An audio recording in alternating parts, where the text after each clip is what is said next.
ሁሉ ጊዜ አንቺ ላትኖሪ ትችያለሽ። ስለዚህ እንዴት ማብሰል እንዳለብኝና እንዴት ሰዓቴን በአግባቡ መጠቀም እንዳለብኝ እያየሁ። ምን ማለት ነው? ሁሉ ጊዜ ላትኖሪ ትችያለሽ ማለት እንዴ? ቆይ አንተ አበድክ እንዴ? ቢሆንና እንዴ ቢለይልኝ ጥሩ ነበር። ሰው እንደዚህ ግራ አላጋባም ነበር። የኔ ናታን እረፍ። በጣም በሚባል ደረጃ እያናደድከኝ ነው። ለምን ትበሳጫለሽ? ንዴት እኮ የሰይጣን ነው። በይ ተረጋጊ።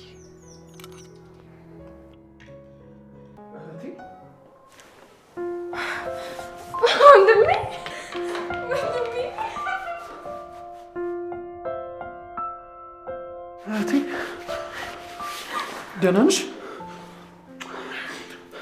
እንዴት ነሽ አሁን?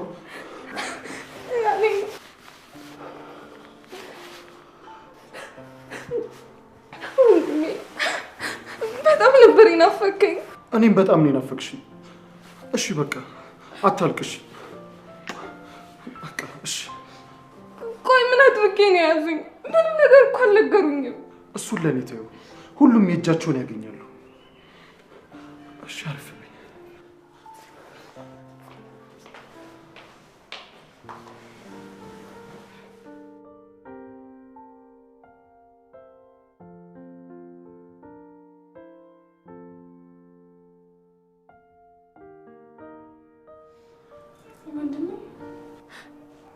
ህፃኑ እንዴት ነው?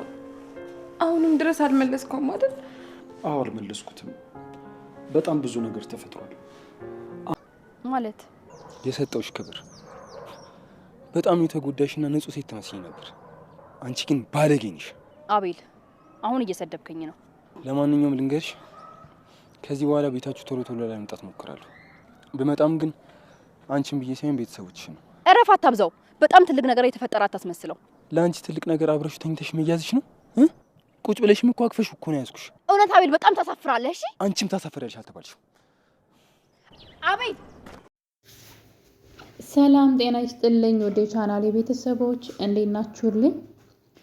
እንኳን ወደ ሰብለይቱ በሰላም መጣችሁ። ሐረግ ድራማ እንግዲህ በሐረግ ድራማ በክፍል 165 ላይ ኤፍራታ ትልቅ ስህተት እየሰራች ትገኛለች። ኤፍራታ ይህን ስህተት እንድትሰራ እንግዲህ በጣም እንድትነሳሳ ለዚህ ሀሳብ መነሻ የሆናት ቅንዓት ነው። ናታንና ኤፍራታ አሁን ላይ በትዳራቸው ላይ ትንሽ ገጭ እየገጠመው ይገኛል። ማለት ሁለቱም የሀሳብ አለመግባባት ነው። እንግዲህ ሁለቱም አይነጋገሩም። ሁለቱም አንዳቸውን ይጠረጥራሉ። ነገር ግን ስለ ጉዳዩ አያወሩም። በዚህ የተነሳ እንግዲህ ቤታቸው ውስጥ ብጥብጥ እየተነሳ ይገኛል።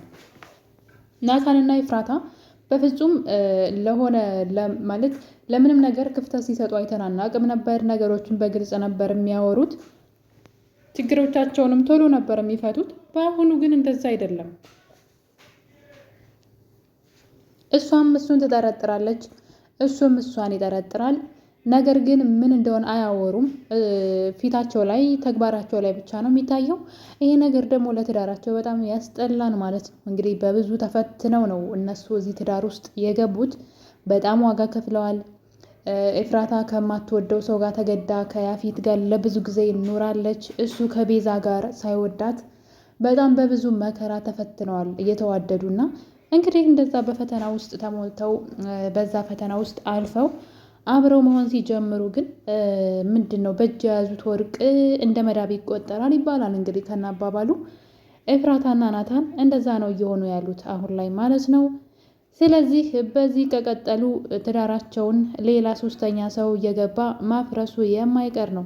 በተለይ ደግሞ ይህን ክፍተት በጣም የሚፈልገው ቃል ማለት ነው የልጃቸው ገዳይ ሆኖ የመጣው ወይም ደግሞ የኤፍራታ አፍቃሪ የሆነው ቃል ይሄ መንገድ ለሱ በጣም እየተመቸው መጥቷል። ባልጠበቀው ሁኔታ እቅዱ በቀላሉ እንግዲህ ኤፍራታን እጁ ለማስገባት ያው እሺ ባትለውም ግን ራሷ መንገዱን እየከፈተችለት ትገኛለች።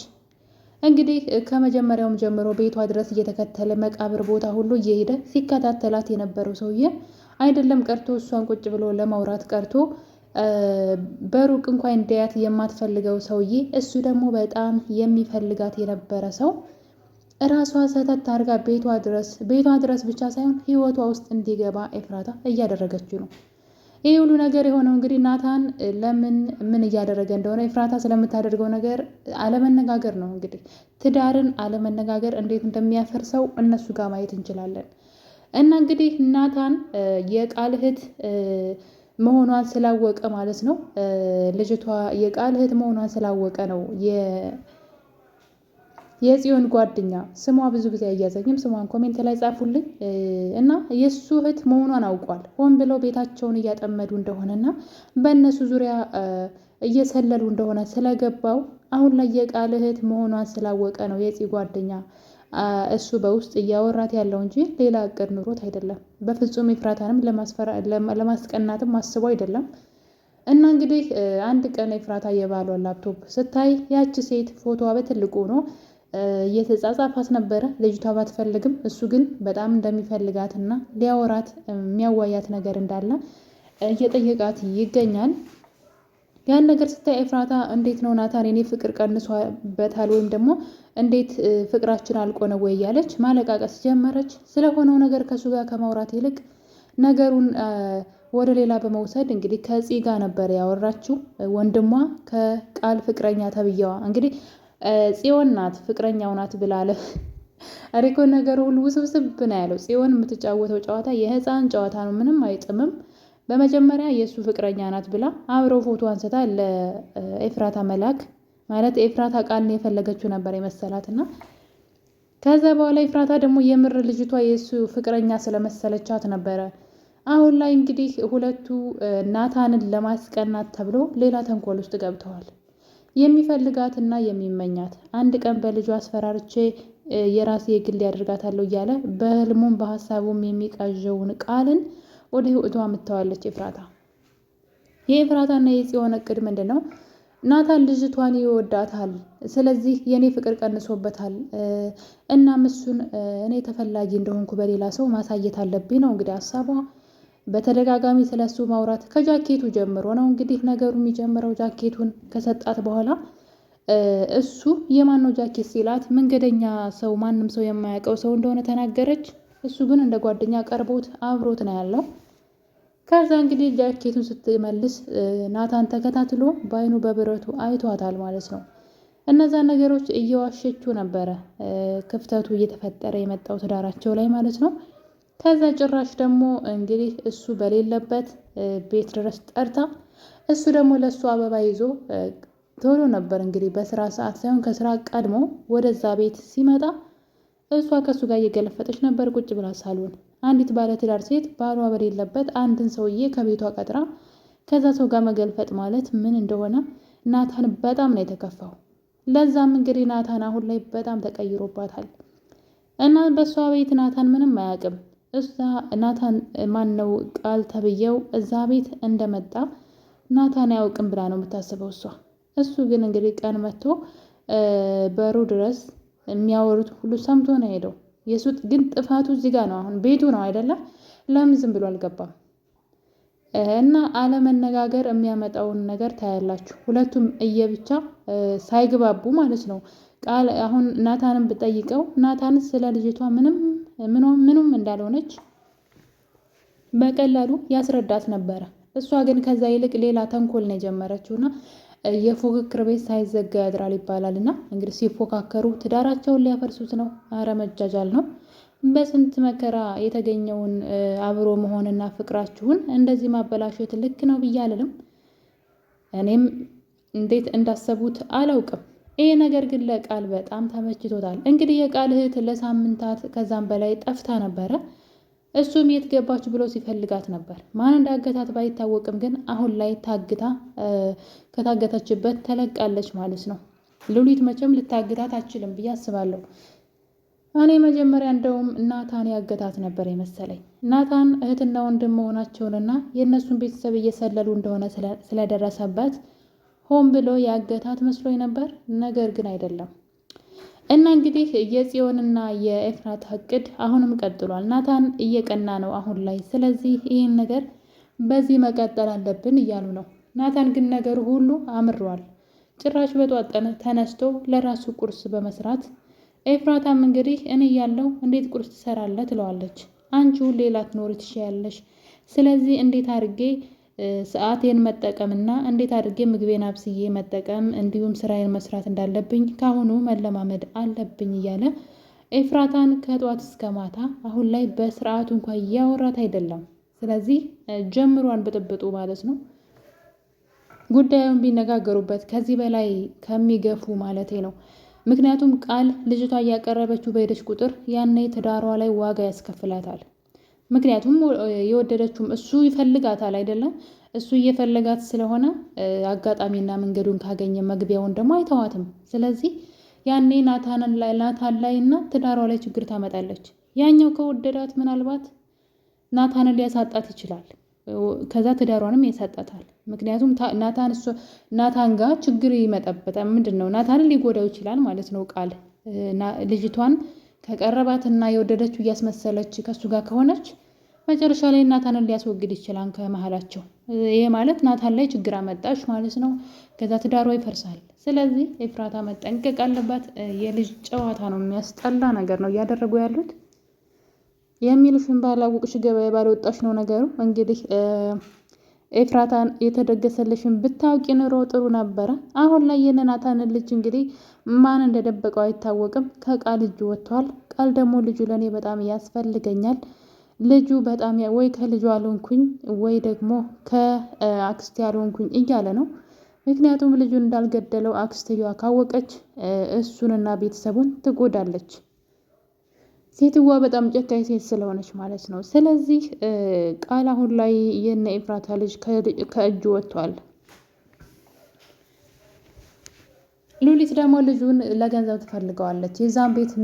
ያን ቤት በስም ያዙሩ ልትላቸው ትችላለች። በጣም ብዙ ነገር ልትጠይቃቸው ትችላለች። ልጁን ይዛ ልታስፈራራቸው ትፈልግ ነበር። በጣም እንግዲህ ተንኮለኛና ገንዘብ ወዳድ ከመሆኗ የተነሳ አሁን ላይ ልጁ የት እንዳለ አይታወቅም፣ ማን እንዳገተውም አይታወቅም። ነገር ግን ልጁ የለም ይመስለኛል። እህቱንም ሉሊት አግታ እንግዲህ እህትህ እንድለቅልህ ከፈለግ እኔን ከዚህ ልቀቀኝ ብለው መሰለኝ። ምክንያቱም እሱ አግቷት ነበር እሷን ወስዶና እንግዲህ ቃል ከዚህ በኋላ የነ ኤፍራታ ልጅ እጁ መልሶ የሚገባ አይመስለኝም ከሉሊት እጅ ከገባ በኋላ። በዛ ላይ ደግሞ አሁን ላይ እንግዲህ ኤፍራታና ጽዮን ማለት ነው የቃልን እህት ሊያገኟት ይፈልጋሉ። እንዴት ከባለ ትዳር ወንድ ላይ ትንጠለጠላለች ይላሉ። ልጅቷ እኮ ናታንም በስርዓቱ እንኳን አታወራውም። እና እንግዲህ ልጅቷን የሆነ ነገር ማድረግ ይፈልጋሉ። ይህ ሁሉ አለመነጋገራቸው ነው። ልጅቷ የቃል እህት መሆኗን ናታን ብቻ ነው የሚያውቀው። ቢንያምም ያውቃል። በእርግጥ እዚህ ቀደም ካያችሁ ሁለቱንም እየተከታተላቸው ነበረ። እና እንግዲህ አሁን ላይ ዳግምም ከስር ተፈቷል ማለት ነው። ሌላው ደግሞ እንግዲህ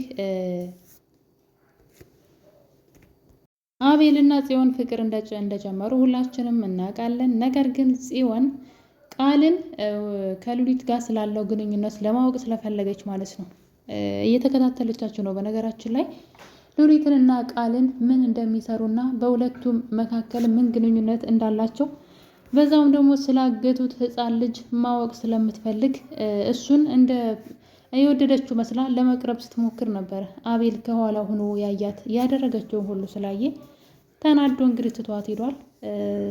አሁን ላይ ይቅርታም አልቀበልም ብሏታል ማለት ነው። እሷ እውነቱን ነግራው ነበረ። ቃልን እንደወደድኩት መስዬ አስመስዬ ቀርቤው ከሉሊት ጋር ስላለው ነገር ማወቅ ስለፈለግኩኝ ነው ብትልም እሱ ግን ሊረዳት አልቻለም። እንግዲህ ትቷት ሄዷል። አቤል ግን በጣም ሞኝ ነው። ቢንያም በህይወት እንዳለ ቢያቅ ኖሮ ይሄን አያደርግም ነበረ። ምክንያቱም ቢንያም አሁን በህይወት አለ። የሚሰራው ደግሞ ከሉሊት ጋር ነው። ሉሊት ያን ቤተሰብ ለመጉዳት ስትሞክር አብሯት እየሰራ ነው። ከስህተቱ የማይማር ሰው ማለት ነው። ጽዮን በዚህ አካሄዷ ከቀጠለች የቃልና የሉሊትን ሴራ ልደርስበት ትችላለች። በነገራችን ላይ የነ ኤፍራታ ልጅ ቃል እጅ ቢገባም እነ ኤፍራታ መፈተናቸው አይቀርም። ቃል ዝም ብሎ ልጁን አሳልፎ አይሰጣቸውም በፍጹም። ምክንያቱም ዋጋ ያስከፍላታል ኤፍራታን ማለት ነው። ስለዚህ እሱን ደግሞ ራሷ ሰተት አድርጋ ወደ ህይወቷ እያስገባችው ትገኛለች። ሉሊትን ብትወስደው ያው ገንዘብ ነው የምጠይቀው። እንደውም የሉሊት ይሻላል ብዬ አስባለሁ ከቃል ማለት ነው። ይሄኛው ገንዘብ ሳይሆን የሚፈልገው ራሷን ኤፍራታን ነው የሚፈልገው። ስለዚህ በዚህ ቀረቤታዋ ደግሞ ያው የሚፈልገው ነገር ይሆንለታል። ሰውየው በህልሙ ሳይቀር ነበረ ኤፍራታን ናታንን ትተሽ ከኔ ጋር ከኖርሽ ልጅሽን እሰጥሻለሁ እያለ እንግዲህ በዛ ላይ ደግሞ ከአንቺ የምፈልገው ነገር አለ። እሱም ደግሞ አብረሽኝ እንድታድሪ ነው። ያለዛ ግን ልጅሽን አልሰጥሽም ብሎ ለማንም ሰው እንኳ ብትነግሪ ማንም ሰው አይረዳሽም። ምንም አይነት ማስረጃ የለሽም። ስለዚህ እኔ ባልኩሽ ሀሳብ መስማማት አለብሽ እያለ በሀሳቡ ነው። በነገራችን ላይ የነገር እኔ ራሱ እውነት መስሎኝ በጣም የደነገጥኩበት ቀን ነበረ። ነገር ግን ሰውየው በህልሙ ሳይቀር እንደዚህ ነው የሚያስበው። ስለዚህ ከዚህ በኋላ ኤፍራታ ራስሽ በዘረጋሽው ወጥመድ ማለት ነው ተጠምደሻል ብዬ አስባለሁ። በዛ ላይ ደግሞ እንግዲህ ጽዮን በዚህ ከቀጠለች የነ ኤፍራታ ልጅ በህይወት መኖሩን ማወቋ የማይቀር ነው። ናታን ነገሮችን ካገጣጠማቸው በጣም ቀላል ነው ለማወቅ። ሉሊት ያገተቻት ልጅ ማለት ነው ቃልን አፍቃሪ የሆነችው ልጅ እሷ ልጅ እንግዲህ ለናታን አንድ ነገር ብለው ነበረ። እኔ ጋር ያንተ ውድ የሆነ ነገር አለ። እዚህ መጥተህ ሁሉን አሸንፈ ከዚህ አውጥተህ ከወሰድከኝና የምፈልገውን ነገር ገንዘብ ከሰጠኸኝ ከኔ ጋር ያለውን ያንተ ውድ ነገር ልታምን የማትችለው ሊታመን የማይችል ነገር ያንተ ነገር እኔ ጋር አለ ብላለች። በዛ ላይ ደግሞ ሉሊት እንዳገተቻትም ተናግራለች። ከዛ ደግሞ ጽዮን ህፃን ልጅ ሉሊት እንዳገተችም ደግሞ ሲናገር የናታን ውድ የሆነ ነገር ያ ውድ ነገር ምንድን ነው ሊታመን የማይችል የሚለውን ማገጣጠም ቀላል ነው ብዬ አስባለሁ። እንግዲህ በቀጣይ ክፍል ምን እንደሚፈጠር አብረን የምናይ ይሆናል። አሁንም የነ ኤፍራታ ልጅ ከቃል እጅ ወጥቷል። በቀጣይ ክፍል በሌላ በአዲስ ቪዲዮ እስከምንገናኝ ድረስ ሐረግ የዛሬ ይሄን ይመስል ነበረ። ሁላችሁንም ወዳችኋለሁ። መልካም ጊዜ። ባይ ባይ።